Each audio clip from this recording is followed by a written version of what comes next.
Assalamualaikum warahmatullahi wabarakatuh. Sahabat-sahabat Project Story yang dirahmati Allah, hari ini saya akan menceritakan kisah nyata tentang fakta mengerikan kaum Samud, peradaban super canggih yang dihancurkan semalam. Namun sebelumnya, saya sarankan untuk menuliskan sholawat untuk Nabi Muhammad, agar kelak sholawat ini menjadi saksi untuk mendapat syafaat di akhirat. Like dan subscribe channel Project Story ini sangat membantu menyebarkan dakwah Islam dan menjadi amal jariah. Mereka memahat gunung batu raksasa menjadi istana megah yang tak tertembus. Tapi, hancur lebur seketika hanya karena kesombongan atas seekor unta. Bayangkan, sebuah peradaban yang begitu maju, memiliki teknologi dan kekuatan fisik untuk mengubah tebing-tebing tandus. Sebuah kaum yang merasa dirinya bagaikan penguasa absolut di muka bumi, tak tertandingi oleh siapapun. Namun, sejarah mencatat bahwa segala kecanggihan dan kemegahan peradaban mereka menguap tanpa sisa dalam semalam. Di tengah luasnya hamparan gurun pasir Jazirah Arab, tersembunyi sebuah lembah berbatu yang menyimpan saksi bisu kehebatan manusia masa lalu. Lembah Al-Hijr terletak di wilayah barat laut Semenanjung Arab.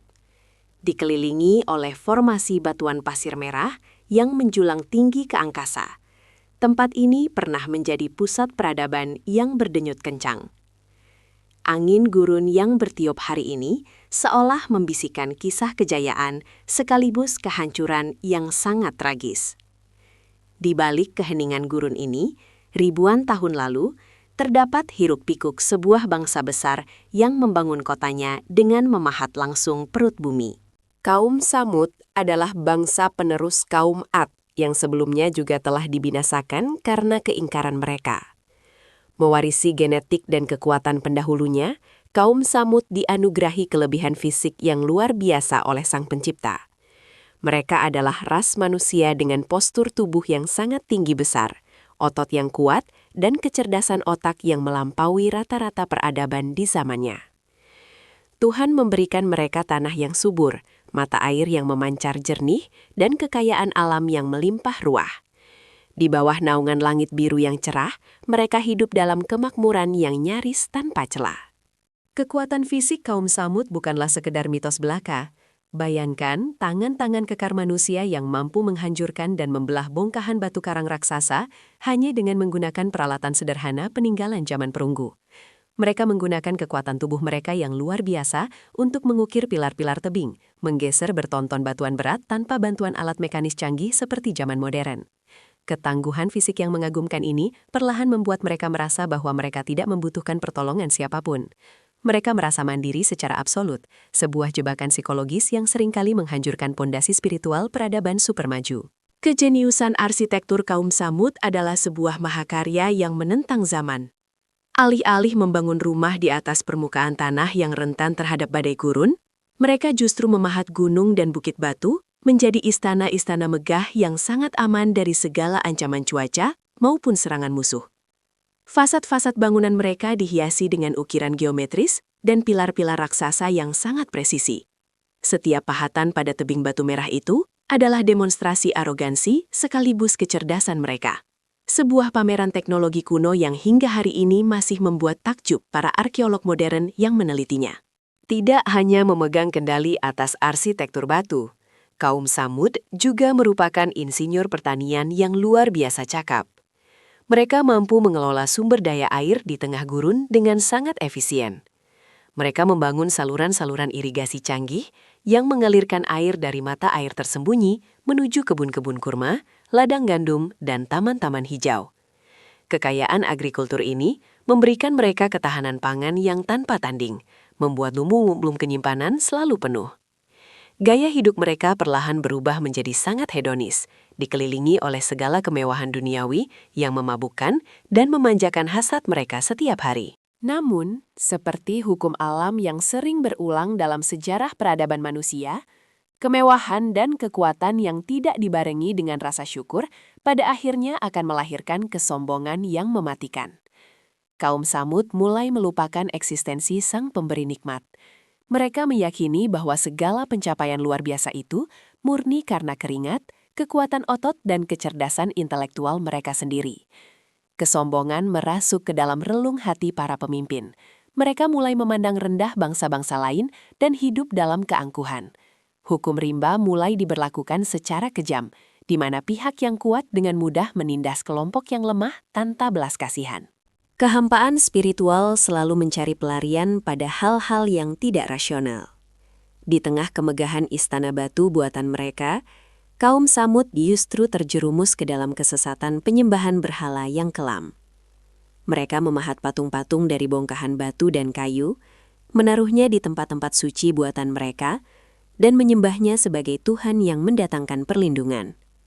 Sungguh sebuah ironi yang tajam. Sebuah bangsa yang mampu memahat gunung menjadi istana megah dengan tangan mereka sendiri, kini justru berlutut memohon rezeki pada batu mati yang juga mereka pahat sendiri. Logika kecerdasan arsitektur mereka ternyata kalah oleh kebodohan spiritual. Di tengah dekadensi moral dan kejatuhan spiritual yang kian parah, Tuhan semesta alam dengan kasih sayangnya mengutus seorang rasul dari kalangan mereka sendiri. Beliau adalah Nabi Sholih, seorang pria dari keluarga terpandang kaum Tsamud yang sangat dihormati karena kecerdasannya, kejujurannya, dan budi pekertinya yang teramat luhur. Sebelum masa kenabiannya tiba, masyarakat sering meminta nasihat dan kebijaksanaan kepada beliau atas berbagai konflik sosial. Beliau adalah sosok pahlawan lokal yang diharapkan kelak akan memimpin kaumnya menuju puncak kejayaan yang lebih gemilang. Namun, takdir menentukan jalan yang akan menguji seluruh keyakinan mereka. Sayangnya, reaksi kaum Tsamud sangat jauh dari harapan mulia tersebut. Para elit kota dan kaum bangsawan yang merasa kekuasaan dan status quo mereka terancam, mulai melancarkan serangan psikologis yang masif. Mereka yang dulunya sangat menghormati sang nabi, kini berbalik mencaci maki dan menuduhnya telah kehilangan akal atau terkena sihir jahat. Mereka sama sekali tidak rela melepaskan tradisi nenek moyang serta kekuasaan absolut mereka atas rakyat miskin. Dengan pongah, mereka menolak ajakan keselamatan itu dan memprovokasi masyarakat awam agar menutup telinga rapat-rapat. Ketegangan di kota Al-Hijr semakin hari semakin memuncak. Demi membungkam dakwah kebenaran tersebut, para pembesar kaum merancang sebuah tipu daya yang sangat licik. Mereka menantang sang nabi untuk membuktikan keabsahan kenabiannya melalui sebuah mukjizat yang dianggap mustahil secara akal dan sains manusia.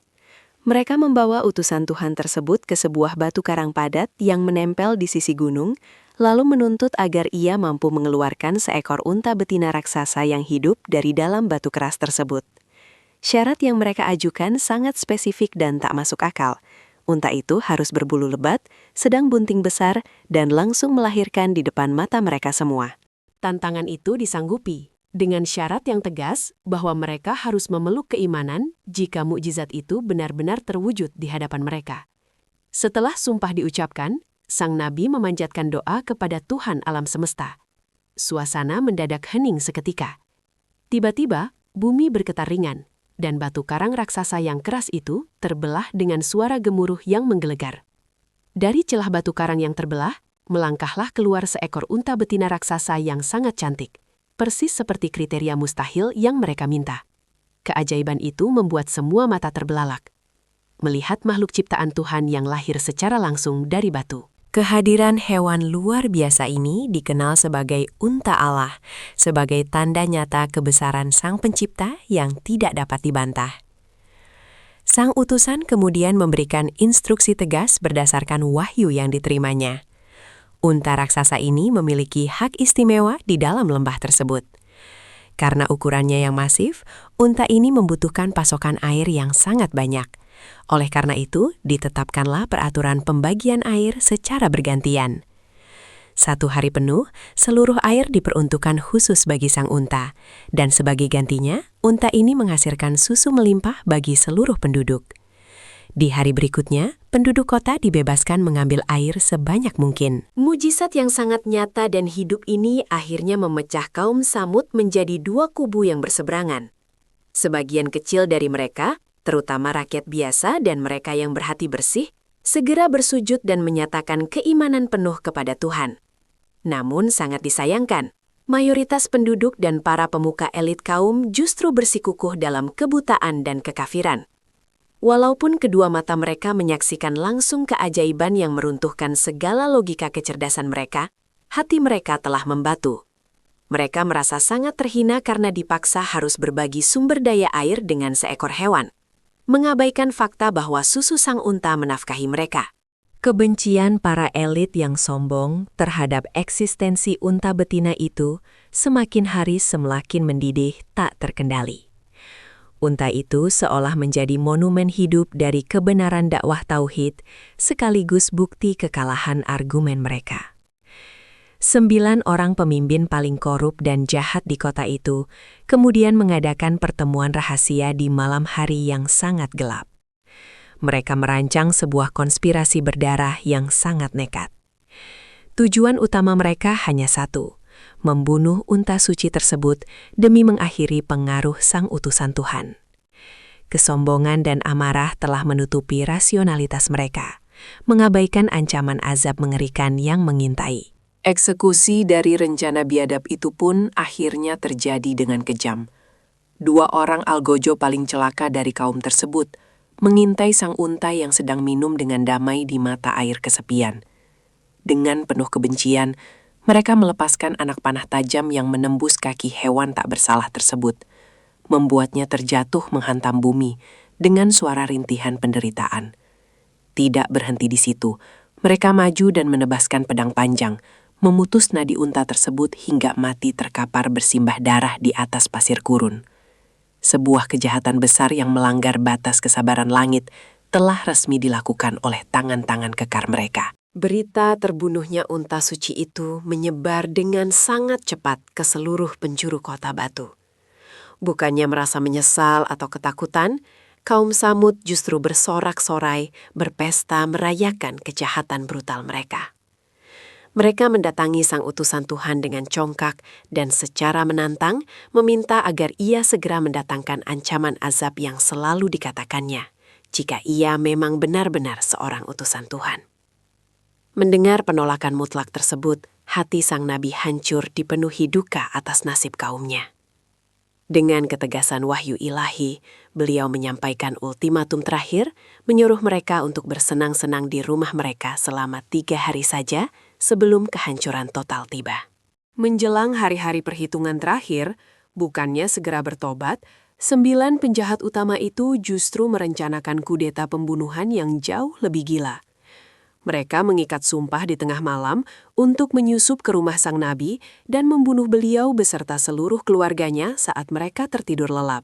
Namun, penguasa alam semesta maha mengetahui segala bentuk makar licik manusia. Sebelum para pembunuh itu sempat melangkahkan kaki mendekati target mereka, keadilan langit turun lebih dulu.